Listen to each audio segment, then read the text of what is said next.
Oi, crianças, tudo bem? Fala oi pra eles, Bé. Ô, Bé, acerta aí o centro. Ó, achou! Bé, bé, bé, bé. Ah, muito bom, Bé. Ela disse assim, que bom estar aqui com vocês em mais uma escola dominical. E nós vamos estar continuando a história de Davi. Sabe, muita coisa aconteceu, mas, na verdade, o principal é que Saul foi se metendo em tanta confusão, fazendo tanta coisa errada, que por fim ele fez uma coisa horrível que desagradou tanto a Deus, que ele teve um triste fim. O Saul se tornou um rei terrível. E agora nós vamos ver um Davi, rei, se levantando num trono porque ele era ungido do Senhor. Foi quem Samuel ungiu depois, muito antes da história de Davi e Golias.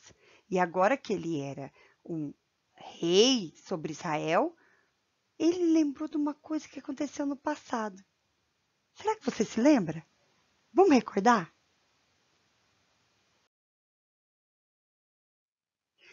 Um pouco antes de eu falar sobre essa questão de uma promessa que ele havia feito e que ele veio a cumprir, eu queria falar para vocês sobre o momento de Davi ser coroado. Não foi fácil. Haviam muitas pessoas que ainda eram fiéis ao Saul, apesar de Saul já ter morrido numa guerra. Morreu Saul e morreu Jonatas. Jonatas morreu devido às loucuras do seu pai. No meio de guerras, no meio de guerra, no meio de conflito, o Saul fazia as piores escolhas, as piores decisões. Ele era um homem agressivo, egoísta, que não amava a Deus. E aí nisso morre o rei Saul e também morre seu filho. Sobrando para o trono o Davi, que era, além de ser um líder nato, havia sido ungido como rei antes daquela história de Golias acontecer, né? Como eu já havia falado. Então, aqui nós vemos um Davi rei se estabelecendo em um novo caminho sendo traçado pro povo de Deus. Afinal de contas, o primeiro rei era o quê? Bé. Isso mesmo, desobediente e mau. Muito triste. Já Davi é bebê, temente e um homem que busca a vontade do Senhor. É verdade, Bé. Exatamente isso. Então, crianças, Davi sempre foi um guerreiro feroz. E o povo que se pôs como, tem que ser tem que ser um descendente de Saul, qualquer coisa assim, não conseguiu ter força, não. Davi já tinha um exército, já tinha homens que o seguiam. Além do mais, acima de tudo, ele era um escolhido de Deus. Não é, Bé? Bebê. Verdade. Deus estabelece quem ele quer. Deus coloca quem ele quer para governar. Por isso que a gente tem que orar pelas autoridades do nosso país. Para que Deus faça o seu conforme o seu querer e para que nós entendamos qual é a vontade de Deus através de quem está nos governando. Bom, colocado essa questão, nós vamos ver agora um Davi que se estabeleceu como rei e está governando já tem alguns anos. E ele está seguindo o seu reinado, vencendo guerras, como um guerreiro poderoso que ele era um homem destemido, era um homem bom, ficou ali no governo, estava seguindo tudo direitinho, quando um dia ele lembrou de uma coisa muito importante, que ele havia se esquecido no meio daquela confusão toda.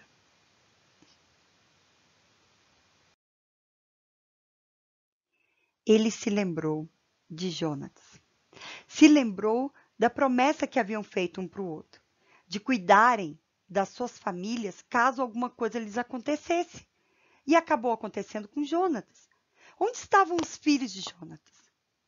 Poxa, ele havia esquecido de observar isso. Afinal de contas, eles podem não estar bem. Será que sobreviveram? Porque houve um ataque feroz também contra o castelo, no momento em que o rei Saul morreu. Não foi liderado pelo Davi. Foram outras pessoas, mas ele não foi atrás de saber como é que estava a família do Jonatas, a família do rei Saul. Será que tem alguém? B, B, B, B, B, B, B, B, B. É verdade. E se ele fez a promessa, ele tem que cumprir. Tem uma música da editora cristã evangélica que fala assim: se eu prometer, eu vou cumprir. Se eu falar que vou ter que ir. Se eu disser que eu não vou, você pode conferir. Foi assim que eu aprendi. Prometeu, tem que cumprir. Pois é, quem promete, cumpre. Quem faz um voto, realmente cumpre os votos que fez. Davi fez uma promessa e um voto para o seu amigo de cuidar da sua família. E agora ele tem que fazer isso acontecer. Ele tem que descobrir: há alguém da família de Saul precisando de ajuda? Há alguém da família de Jonatas precisando de ajuda? Vamos descobrir? E não é que tinha. O restante da família de Jonatas morreu. Muito triste isso. É triste mesmo. Mas havia um garotinho chamado Mefibosete. Ai, que nome difícil. Mas vamos aprender? Mefibosete. Vamos tentar? Pé, pé, pé, pé, pé. Em ovelhês, Mefibosete. Mefibosete era um dos filhos de Jonatas. E ele era muito pequenininho quando o pai morreu, no meio da guerra, porque o avô, o rei Saul, fazendo suas loucuras, expôs o seu exército a grandes perigos. Aí, esse garotinho, quando o palácio foi atacado, quando a família de Jonatas foi atacada, ele foi retirado do palácio às pressas pela sua babá, pela pessoa que cuidava dele. Só que, ao tentar salvá-lo, ela caiu junto com a criança. E na queda, machucou ele demais. Pepe, Pepe, é verdade, tadinho. E disse que ele nunca mais andou igual. Nunca mais andou direito. Ele virou uma pessoa coxa. Sabe o que é uma pessoa coxa, Bé? Bebê, bebê, bebê, bebê. Você não tem a menor ideia? É uma pessoa que manca. Sabe uma pessoa que quando anda, ela tem um jeito de andar que acaba mancando? Ele mancava ao andar, porque ao cair, ela quebrou as pernas dele sem querer. Não foi porque ela quis, foi no meio da fuga. E ela machucou ele. E ele se tornou uma pessoa manca a vida toda. Aí, quando o Davi ficou sabendo da história desse rapazinho, falou assim: descobre onde é que ele tá e traz ele aqui. Mefibosete sabia que o seu avô Saul tinha perseguido Davi durante muitos anos. E ele sabia que havia se declarado inimigo do Davi, o seu avô. Não o Jonatas, mas o seu avô. E quando ele ficou sabendo que o rei Davi, que substituiu o seu avô, havia mandado chamá-lo para ir ao palácio, ele foi tremendo. Ai, será que o rei quer me matar? Será que o rei quer me prender? Será que o rei quer se vingar dos anos que meu avô fez ele sofrer? Será que esse rei quer fazer uma maldade contra mim? Poxa, eu nem sei me defender, eu uso muleta. Eu preciso de muletas para ficar de pé. Mas quando ele chegou no palácio, que grande surpresa ele teve, porque o que o rei lhe falou foi algo muito diferente do que ele havia imaginado. Pi, pi, pi, pi, pi. É verdade, Bé. É muito linda essa história. Davi falou assim: Mefibosete, você é o único filho que sobreviveu à morte da família do rei Saul. Só você veio a sobreviver e veio a permanecer vivo. Eu sinto muito que você tenha sofrido o acidente. O seu pai era o meu melhor amigo. Nós tínhamos um amor de irmão muito grande. Eu era fiel a ele e ele a mim. A fidelidade de amigo, de irmão. Então, eu prometi para ele que eu iria cuidar da família dele, se alguma coisa acontecesse com ele. Mas, infelizmente, eu esqueci e me lembrei agora. Então, eu quero te dizer que eu agora vou cumprir minha promessa. É verdade, Bé. Ele falou: você vai ter de volta todas as propriedades e os bens de Saul que foram tomadas, que inimigos tomaram. Porque o Saul era muito rico antes de se tornar rei. E aí ele falou: vai ter tudo de volta. Eu sei que você anda passando dificuldade. Eu sei que você não consegue andar direito. Então você vai ter todos os bens da sua família devolvidos para você, eu te garanto. E tem mais.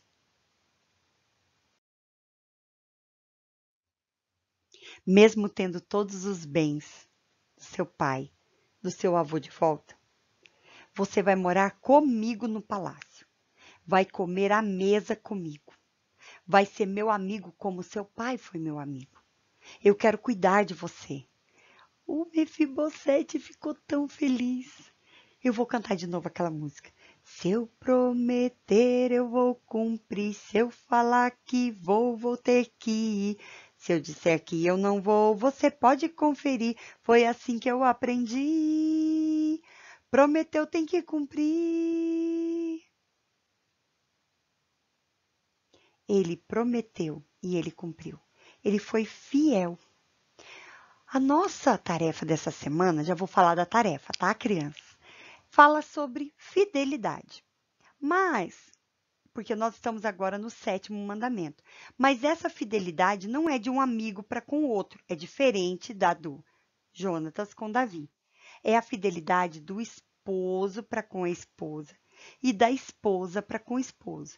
Quando você se comprometer com alguém, quando você se comprometer em casamento com alguém, quando você decidir que aquela pessoa é a pessoa com quem você quer passar o resto da sua vida, você tem que ser fiel a ela. Fidelidade é estar junto, andar o mesmo caminho, buscar cuidar da pessoa. Quando nós falamos de fidelidade de uma pessoa ou um ser humano para com o outro, eu estou buscando realmente cuidar daquela pessoa que eu digo que eu amo. E nesse caso, o 7º mandamento fala: não adulterarás. Ou seja, é isso mesmo, vai ser fiel à pessoa com quem você se casou. Então, nós já aprendemos 6 mandamentos. Não terás outros deuses diante de mim, a imagem não te prostrarás, não tomarás meu nome em vão, meu dia santificarás.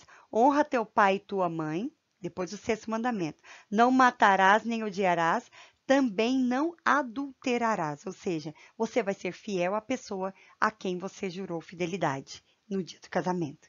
Que Deus abençoe, que você possa aprender esses mandamentos. Toda semana um. Essa semana o 7º.